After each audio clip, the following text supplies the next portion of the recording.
All right, heading it over to the NFL draft, the most Yep. surprising pick by far. Well, I don't know. You could debate the Giants taking an offensive tackle fourth, Offensive tackle. or the Packers taking a QB at 26. That's where we'll start. How Yeah. su- how surprised were you that the Packers took a QB with Aaron Rodgers being 36? Hella surprised. I didn't see it. I didn't see Rogers falling, like at least decline. Like he is declining, but I thought they would still stick by him. He's only 36 They years they say old. they are sticking by him. Okay, listen, they say that, but actions prove otherwise because their action was to pick up a QB who, from history of the Packers, as I told you earlier, is in 2005 when they drafted Rodgers, they had Favre. 2 years later, Rodgers was their starting QB. And you Mm-hmm. did tell me that you think Rodgers only has 2 years left in him. Well, they're 2 good So years, I think. are they really sticking with Rodgers or are they preparing for after Rodgers? I think they're preparing. Um, Well, clearly they are if they're going to pick up a yeah, QB, but I was definitely surprised. One, at that they took a QB. Number two, at the QB they took. Jordan Love was projected a first round QB, but yep. looking at what he did last year, he didn't do what Rodgers did his last year of college.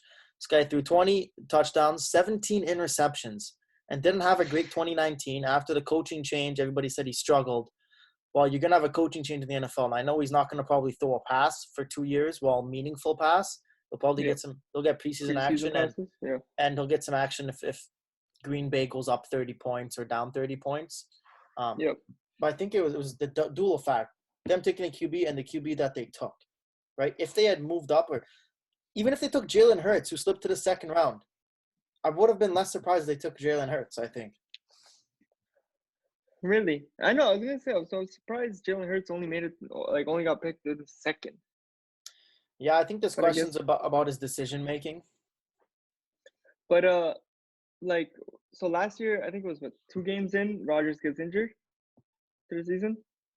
Is this just them thinking like, hey, like this could happen again, and Now, we don't want Jordan like. Jordan Love is not the answer if Aaron Rodgers gets injured I was next. gonna say what type because if I'm being honest, I don't know much about Jordan Love at all. He's Is he is he he's like I'm assuming passing quarterback, right? He's he's a not a runner. passing quarterback. He's got the ability to run though. He's not going to light it up for 100 yards a game, but he's mobile. He threw 20 touchdowns, 17 interceptions. Maybe they can work on those Yeah, interceptions. yeah, But if they maybe they picked him up because they see some similarities in his style of play to Rodgers. yeah. He's not as successful as Rodgers was in college, but like if the play style is similar, because they have a good O line and their defense is obviously great. So like maybe they're like if Rodgers does get injured, he can fill the spot enough to win a few games. I don't know. For me, if you wanted a safety blanket, if Aaron goes down, that's Yeah. Jameis Winston, not Jordan, Ooh, not Jordan that's Love. a I don't know about that though, because think about it. It's easier to mold and incorporate a guy into the way your team plays, everything, play style, and everything.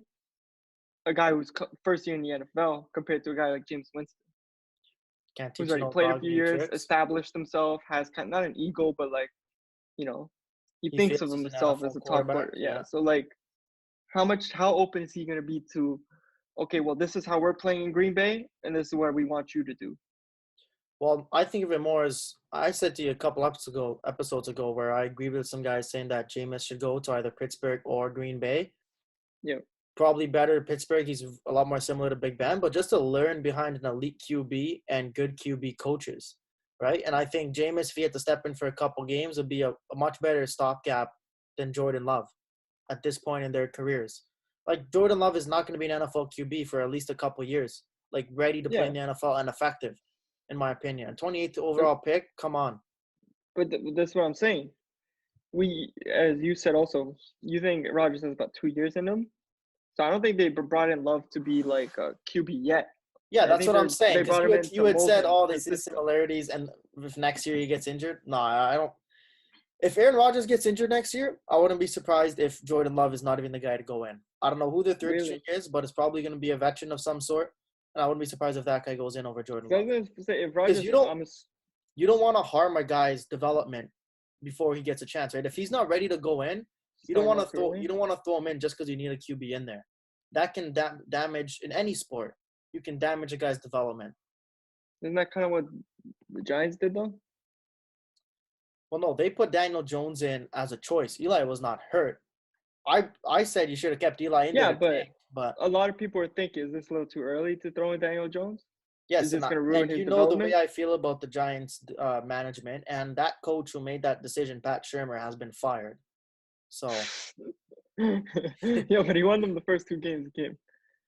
yeah, against Tampa Bay, Jameis Winston, who threw a pick at the end of the game, Yeah. and Okay, fair that, enough. that one extra win took us from having the second overall pick to and getting Chase Young, an elite defensive end, to getting an offensive tackle, Andrew Thomas, fourth overall. But let's continue. Let's hold off on the Giants for a second. Yeah. Now, But do you think the Packers made the right decision? picking up a QB? Yes. Yeah, since I don't know a lot about this guy, I can't say no and I can't say yes, but I'm kind of leaning towards the yes side. Because again, if you have a guy, a starting QB who's on a decline, it's better to start early into bringing a first-year quarterback and molding him into your system, so that once we do get rid of Rodgers and it is time to switch up, this guy's ready. You know, he knows everything. Like, Now, I don't know. I feel like it was a good decision. I would have to disagree. Take a guess here. Since Rodgers was drafted in 2005, guess how many offensive players the Packers have taken in the first round? So in 15 years, guess how many offensive players taken in the first round? 2. 1, Jordan Love. So off that one. Year after year, they have disgraced Aaron Rodgers through the draft, Yeah. through free agency, through trades. And this year takes the cake. It's a slap to Aaron's face to have your first offensive first round pick be a QB to this guy. This organization has a philosophy of defense over offense, which I totally understand in lots of sports, right? But you still have to put points up on the board to win games. Aaron Rodgers, sure, he's declined. Still last season, you end up 13-3 with a fake run game. Devontae Adams is your best receiver, severely injured last season. You lose in the NFC Championship game. You could legitimately say if the Packers, because Packers O-line was struggling against the 49ers and Rodgers had no time, if they had a real run game or another receiving option, that they may have had a chance to beat San Francisco. All right? But hey, they didn't because they've never addressed it. What happened? Randall Cobb, they let him walk in free agency, go to Dallas. Jordy Nelson, they let him walk in free agency when he was Rodgers' best ever receiver and left. And now you can't expect Rodgers. Rodgers is a guy who, in his prime, we thought might be one of the best QBs of all time. But at that time, still, he had guys like Jordy Nelson and Randall Cobb. When he doesn't have those guys, you can't expect him to be putting up 30 points a game and winning with your defense or even 28. It's not feasible. Like, this is about – but for me, this is about so much more than just this year. This is about 28 years of having Brett Favre and Aaron Rodgers back-to-back, two Hall of Famers, two elite quarterbacks in the history of the game, and only coming away with 2 Super Bowls, 1 each. And that's not going to change. They needed to improve their offense this offseason, and they've done zero to do that. And the worst part is, what is their GM's name? Brian Gutekunst. When he was asked about taking Jordan Love, he said, we followed our philosophy as we do every year, and we took the best available player. That is such a load of crap. You cannot tell me for 15 years, not one time in the first round at your pick, that an offensive player wasn't the best available player. They're just blowing smoke up Aaron's butt, and I'm shocked that this guy hasn't asked for a trade yet. I thought he should have asked for a trade 3 years ago. He stuck by. He's a loyal guy, and it's biting him in the ass now. You have 2 years left of Aaron Rodgers, and to not try and go and win, man, it's disgraceful. Here's the thing, though. As much as you could say that this is a slap to the face, and I do agree with in that sense that this is kind of being disrespectful towards Rodgers, he's a product of this. What do you mean? As I said, in 2005, they had Brett Favre. I'm just looking up the stats right now. Brett Favre in 2004 had a completion percentage of 64% and some 30 touchdowns. Pretty good. And they still went into the draft and picked up Aaron Rodgers. So now if you're Aaron Rodgers 15 years later, same thing's happening to you. as mad as you can be, you were a product of this. You were kind of the start of this. Yes, So but we've tried with you. They did their best with Roger. They did win a Super Bowl. they did not do their best. They did not try their hardest. To me, Did they win a Super Bowl though? one in Hey, in one 15 is or good. 13 years of Aaron Rodgers playing, this is a Yeah. guy, correct me if I'm wrong, Yeah. he's top 10 all-time QBs undisputedly. You can put him in the top 5. You can even say, you can make a case that Aaron Rodgers in his prime is top 3, top 2 QB all time. And to Yeah. only come away with one Super Bowl is another embarrassment, is the problem here. 28 years, Brett Favre and Aaron Rodgers only have 2 Super Bowls. This is an organization, correct me if Yeah. I'm wrong, this is an organization who prioritizes money and just, being all right and securing the bag over winning. Yeah. That's what it comes down to. Like, okay. And teams so like that, they bother me because the name of the how game bad- in all professional sports is to win. And year after year, they have not set up their team and used their tools to the best capabilities to win championships. so how bad do you think, like, how bad was Rodgers to you last year compared to the Rodgers that you know? I'd say if regular Aaron Rodgers is an AA plus, this year he teetered between a B to an A minus. Like he had some really good games, putting up 400 yards, and he had some games when he had 180 yards. So as much as you can shit on the development of Green Bay and what they're doing, they kept that team was the top of the division. Like you said, they had 13 wins, even with a declining quarterback. And their defense was built to win games. So. Yes, I totally understand that. So now, how do you get over the top? If your offense wasn't good enough and your defense was great last season, well, you improve the O-line. You go and get some receivers. You go and improve your running game, all of which they haven't done this offseason. But they've had receivers before on that team. Dude. They've had Rodgers play with them. And as soon as those guys need to get paid, because they had great chemistry with Aaron Rodgers, they're gone. Randall Cobb needs to get paid. See you later. Go enjoy Dallas. Jordy Nelson needs to get paid, who's the best receiver and combo that Aaron Rodgers ever had. Nah, see you later. Go to Oakland. Like Here's the thing, though. These year after year slap him in the face and do not provide him with the tools. And they don't want to win. Have we seen the best of Aaron Rodgers? Yeah. No shit. So why keep building around him? Why not? No, but that's why I'm saying refreshing. I'm saying this goes so much past this year. It's sure we're talking about this year, but it's year after year. It's 28 years of organizational philosophy that is the issue here. Like, and look at QBs in the past, right? You don't need Aaron Rodgers to be elite to win a Super Bowl. Tom Brady has won Super Bowls just 2 years ago as a game manager, scoring only 13 points, right? Peyton Manning, second Super Bowl, game manager. John Elway, both of his Super Bowls as a game manager. You can do it that way. But yet, the Packers are struggling to understand that they still have at least 2 years of contending for Super Bowls with Aaron Rodgers. But here's the thing: what happens out? Like I think contenders next year, but there's no way they're winning a Super Bowl next year. They need to improve that offense. Here's the thing: you don't pick a quarterback now. 2 years later, you lose Rodgers. All you're left with is to trade for a quarterback. Maybe. Like, maybe pick up another one, but now you've just lost those 2 years of development. You don't have to trade. There's always free agency. Look how many QBs move spots this year. You can get good QBs even in the second round. You saw Jalen Hurts, and say they went out and win a Super Bowl next year. Wouldn't you trade that? It's about winning championships. Wouldn't you trade not taking QB this year and maybe after Rodgers retires, you have a year of a rebuild? Wouldn't you trade that for a championship? Then, okay, we have Jordan Love, who may or may not turn into Aaron Rodgers' replacement. Okay, but they have clearly Green Bay has a pattern here. They stick with their quarterbacks for years, right? They choose one, develop them. Well, this is the system. We're keeping you in the system for forever. Whether they got lucky or they knew Aaron Rodgers was going to be this great. Because they had Favre for numerous years, and then now they moved on to Rodgers, and they kept him for about 15. Now here's the thing I want to point out, though. Yeah. They kicked Brett Favre out of Green Bay, right? When kind of pushed him to retirement. When he wanted to come out, they said, no, we have Aaron Rodgers. We're sticking with him, which is fine. Okay? But you don't have to force Aaron Rodgers out. Now you do. You took Jordan Love. What are you going to – if Aaron Rodgers is still playing well, you're going to keep this kid sitting on the bench for 5 years and waste him? No, you're going to put him in there and you're going to Aaron Rodgers, I'm saying, is gonna have 2 more years at least where he's good, can contend.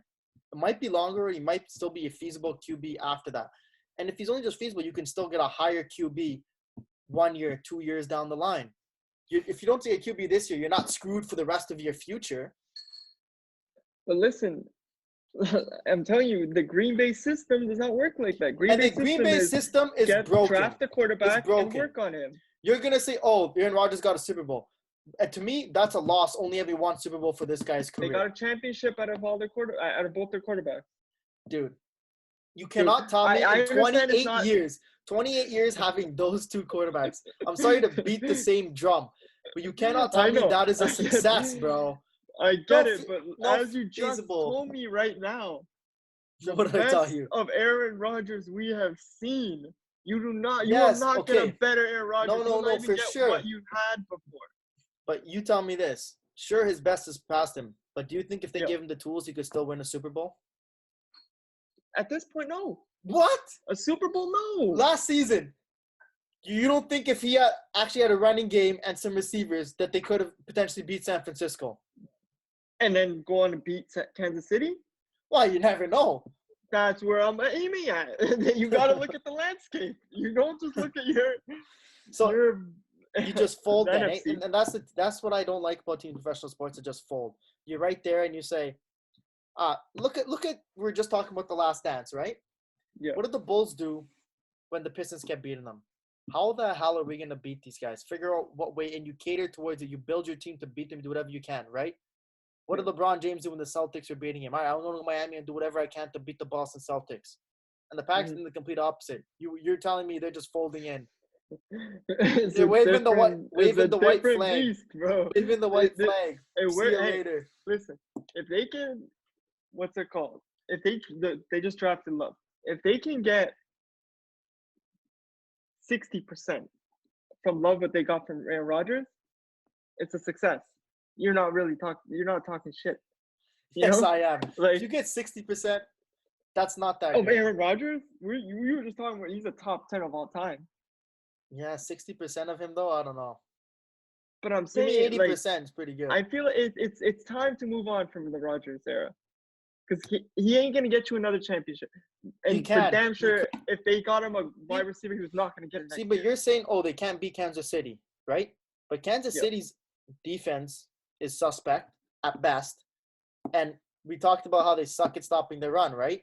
So if you go out and you improve your run game and your O-line, then you keep your good defense, you could potentially beat Kansas City. Let's look at the NFC. A loser's mentality. Look at the NFC right now, though.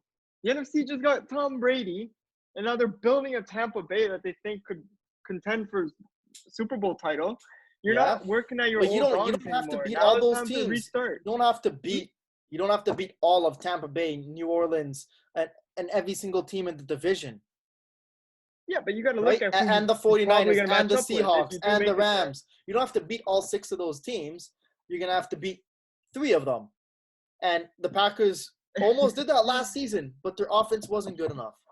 And now they just threw it away. At this point, with your losers mentality, they might as well go trade Aaron Rodgers away, get some picks, and start the rebuild now. They're pretending. Hey, they're pretending to their fans that they're trying to compete when they're not. Bro. It seems like it's starting with Love. This rebuild. All right, I'm done with this discussion. They still have a great defense. They're wasting. So they're still gonna win. They can't. You just even said they can't win nothing, and they didn't improve from last season. Their offense. They're not winning shit this year. But they're still gonna maintain their spot probably. And here's the thing, though. They could have done something through free agency, through trades. Zilch, zero. Give me a guy. Give me what you're sitting in the Packers position. Give me what you would have done for this. Give me 1 hour, half an hour. I could put together a plan for you. You pick up freaking CD. Trade up for CD. There was a lot of wide receivers that were taken between wide receivers. None of them were taken high because it was a deep. Give me a second. It was a deep wide receiver draft, so nobody was going to take a wide receiver top 10 because there's so many that you can get later in the draft. There's lots of wide receivers that are good that are available around their pick. I'm not saying you take a wide receiver. And like I just said, you don't have to do it during the draft. You could have made some trades, some free agent signings, some offseason improvements to your team, and they've done nothing. It's just I a don't way. know. To me, if you're gonna do this, trade Aaron. I feel if you're gonna work, okay, let's say you get yourself some receivers. It don't work out, you're stuck. What are you stuck? You're stuck with a good defense, receivers, and a aging quarterback who's probably not gonna. If it doesn't Dude, work, I'm saying. Aaron Rodgers is not going from a B+ quarterback to a D next year. Like, what planet are you living on? Hey, I'm not saying the way he's playing, but hey, injuries have started to creep in on him. What if it gets worse next year? And you ain't got a fallback quarterback. So no, a couple of years ago he was more injured. This past season, he only had one injury, I think. Did he even miss a game this past season? No, I don't think so. 100%. Let me check right now. Can you confirm or deny that? Oh wow, you may be correct. I told you, brother. Yes, just listen. Leave the details to me, all right? But I don't know. Any closing remarks on this segment? I've said all I have to say. Hopefully, they can get something out of Love. That's all I have to say. So it ain't too much of a failure. All right, shall we touch on the Giants? Who took your fair pick of the night, huh? Andrew Thomas is going to be a stud. What? Never heard of him? No surprise there.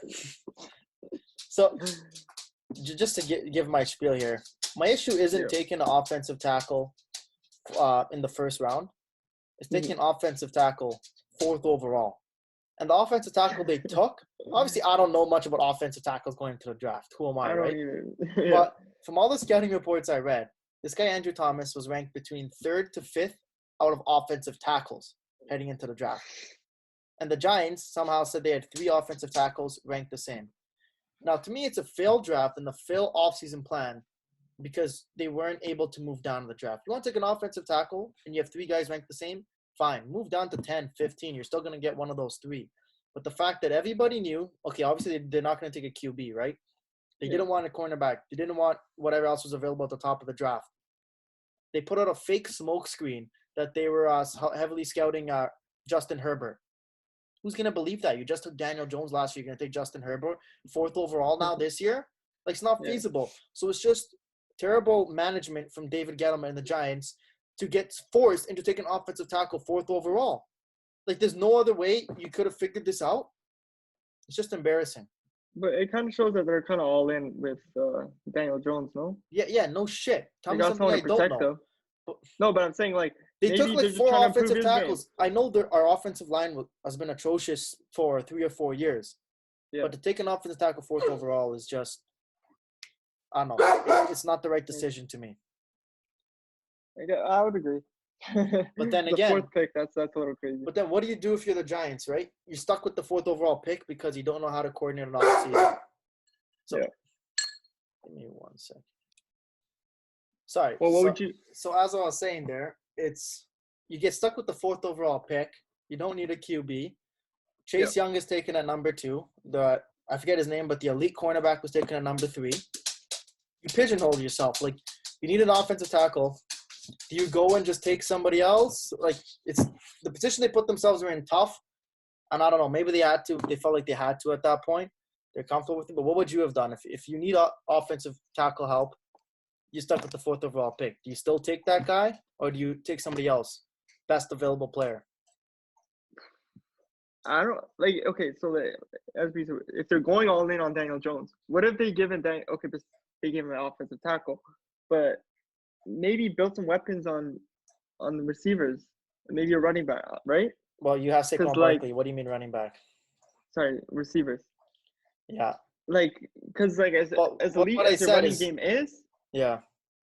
You can kind of build in your receiving and then just make Daniel Jones so much better, especially since he has running back like Saquon Barkley. The play action would be deadly, right? Crazy. Yeah. Their wide receiving core is terrible. You have old man Golden Tate. Yeah. Right? This guy was suspended 4 games last season for PEDs. Then got injured, played 3 games, I think, then got injured for the rest of the season. Sterling Shepard is nothing spectacular. He's a 3rd wide receiver at best. He's small, not very quick, doesn't have great hands, lots of drop passes, doesn't get open. So it's you don't have They the lost receivers. OBJ. Yeah, lost OBJ. So I don't know. This organization is a mess. But Ownership. here's I can see though their view though, because let's say you pick up something else and you lose out on getting a tackle that picked by someone else, you're kind of screwed because as you said, their offensive line is terrible, no? Yeah, but everybody said there's 3 offensive tackles. Everybody said it was pretty equal. The Giants ranked equal. About Where 3. would they pick though? Do you know? The other guys? I don't know, later in the first round. I don't think other offense tackle went that high. I think the next one was maybe around 10 or 12. So then there's the thing though. So if you pick someone else, and then you're still looking at the offensive tackle, and he's picked by another team, because how good Yeah, is that's having an elite offense if you have a shitty offensive line? yeah, no, that's what I'm getting at. Where they got stuck in the position where they had the 4th overall pick, so they kind of had to make the pick at that point. Where I'm upset with is saying the failure is being stuck with that 4th overall pick, being so incompetent in your offseason plan that you can't move that pick. And they really, from what I've read and heard from Adam Schefter and other insiders, they didn't really try forcing the move of that pick until it was too late. So if you would got ahead of that, made your offseason plan, maybe the Dolphins, they wanted to secure that they want to get Tua. They would have moved up into the top 4. Maybe somebody else lower. Like there's so many options out there to not be able to convince somebody to move to the top 4, even for a minimal gain, just to, maybe you drop down to 15 and you just get a, mid-second round pick. To me, that's a win. You still get a good offensive tackle and you get an extra second round pick. Just to not be able to orchestrate something like that is a failure. And John Mara and the ownership group, I've generally liked them. They told Dave Gettleman he's got 1 year to turn the ship around. I hate when organizations do that. You're giving this guy 1 year, right? Which is fine. I agree he sucks at his job. But then why did you let him fire and hire a new coach this past offseason? Why is he the guy in charge of that if you could let him go in 1 year? And then you're stuck with the coach that he hired, who was a special teams coordinator in New England, has no real experience to be a head coach. Like David Gettleman has always got to make bold picks with his coaching hires, with taking Daniel Jones last year, 7th overall. He had no business, or 5th overall. I forget what it was. He had no business going that high. And then taking an OT 4th overall. He's just got to make bold picks. I don't know. It's a New York curse, bro. You just can't do it in the draft and you can't do it in the season. Listen, how many Bulls Carolina have in your lifetime? Shut up. We got 2 in my life I've seen at least. I'm putting this New York curse on all sports. Look at freaking the Knicks. They've been shit forever. Do you include Brooklyn Nets in that curse? No. New York, not Brooklyn. Rangers are coming up. Islanders are coming up. See? Uneducated on the hockey. Those are in areas that I'm unfamiliar with. So. See, I just shut your curse up. Possibly. There's no New York curse. There's no Drake curse. Curses. The only curses that I ever believed in sports was the Chicago Cubs curse. Oh. Why? You gotta Why not believe in that? You gotta give me like half hour for that. What I can release is a speech I did in the public speaking class in 4th year about that curse and the Red Sox curse and how the same GM ended both curses. These curses are bullshit. Unless you're in New York. Cubs hadn't won in over 100 years. Red Sox hadn't won in like 85 years. And the same GM ended both curses. That's tremendous. All right. So then you tell me that this Giants pick was a success, no? No, hell no. All right, anything else left to say on the Giants? On the Giants, no. I ain't got nothing to do with those guys. All right, now I don't want to get into Packers anymore because you're missing the whole point. So we'll wrap this up and let's get into the next topic.